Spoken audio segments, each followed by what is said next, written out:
Le 16 octobre 2025.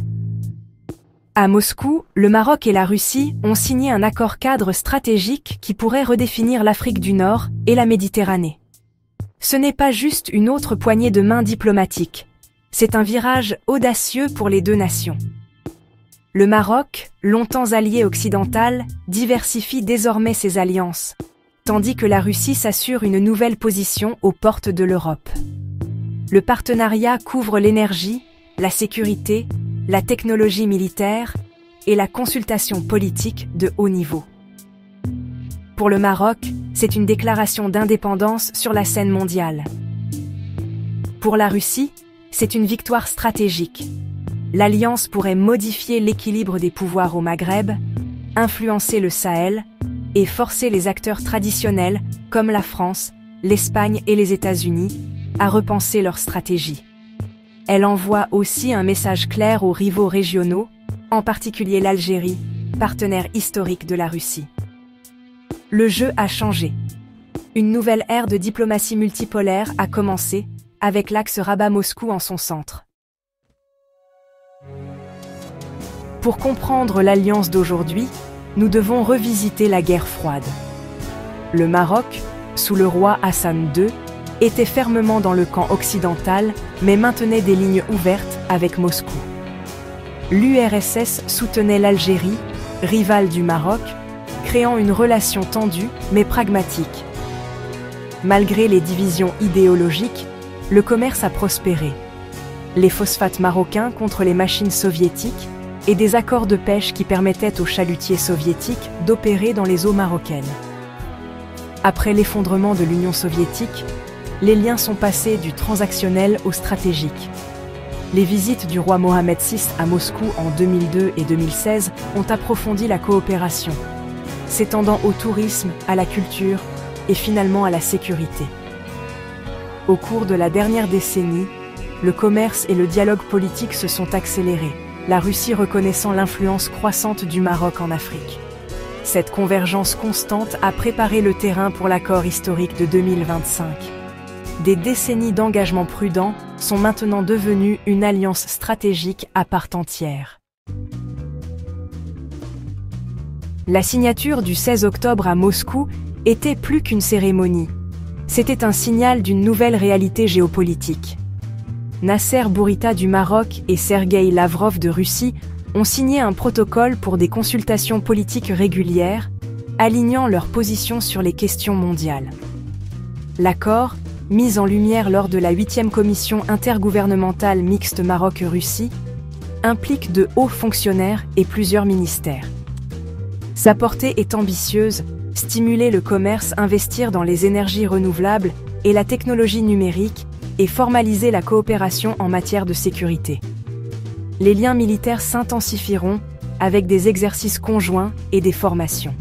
Le pacte élargit également les échanges culturels et éducatifs, y compris des bourses et des recherches conjointes. Cette approche holistique tisse un tissu dense d'interdépendance. Le partenariat Rabat-Moscou est conçu pour être résilient et durable. La force du partenariat réside dans ses résultats concrets.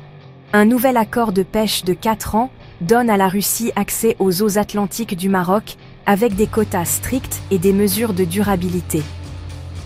La collaboration scientifique permettra de surveiller les écosystèmes marins et de lutter contre la pêche illégale. Les investissements russes devraient dynamiser l'économie marocaine, en particulier dans le gaz naturel, les énergies renouvelables et éventuellement l'énergie nucléaire civile. Pour le Maroc, cela signifie la sécurité énergétique et l'accès à la technologie russe. L'accord élargit également la formation et les bourses pour les Marocains dans des domaines comme l'ingénierie maritime et l'énergie. Des marins marocains travailleront sur des navires russes, développant des compétences et des emplois. La Russie n'investit pas seulement dans des projets, elle investit dans les personnes et dans des liens à long terme. L'attention de la Russie sur le Maroc est une décision calculée dans le jeu d'échecs mondial. Le Maroc contrôle le détroit de Gibraltar et possède 2 littoraux, ce qui en fait une porte d'entrée vers l'Afrique, la Méditerranée et l'Atlantique. Alors que l'influence de la France diminue en Afrique, la Russie voit le Maroc comme un tremplin pour ses ambitions continentales. Le modèle de coopération sud-sud du Maroc s'aligne sur le discours russe, permettant à Moscou d'étendre sa portée via les réseaux marocains. La position évolutive de la Russie sur le Sahara occidental, qualifiant le plan d'autonomie du Maroc de crédible, la rapproche des États-Unis et de l'UE, isolant l'Algérie et le Front Polisario. En s'associant à la fois au Maroc et à l'Algérie, la Russie devient un acteur majeur au Maghreb. Cette stratégie maximise les intérêts russes et cimente son rôle d'acteur clé dans une région vitale pour la sécurité et l'économie de l'Europe. L'axe Rabat-Moscou est désormais central pour la géopolitique Afrique-Méditerranée. L'alliance Rabat-Moscou a secoué les capitales du monde entier. L'UE fait face désormais à l'influence russe à sa frontière sud, compliquant sa relation avec le Maroc. Les États-Unis, tout en soutenant le Maroc sur le Sahara, veilleront à ce que les intérêts occidentaux ne soient non pas compromis. L'Algérie et le Front Polisario sont les plus touchés. Le pivot de la Russie affaiblit leur position diplomatique.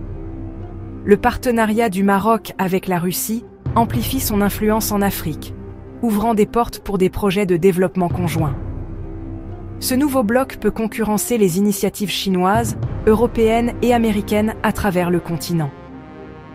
Pour le Moyen-Orient, la diplomatie multilatérale du Maroc, équilibrant les liens avec les États-Unis, Israël et la Russie, établit une nouvelle norme.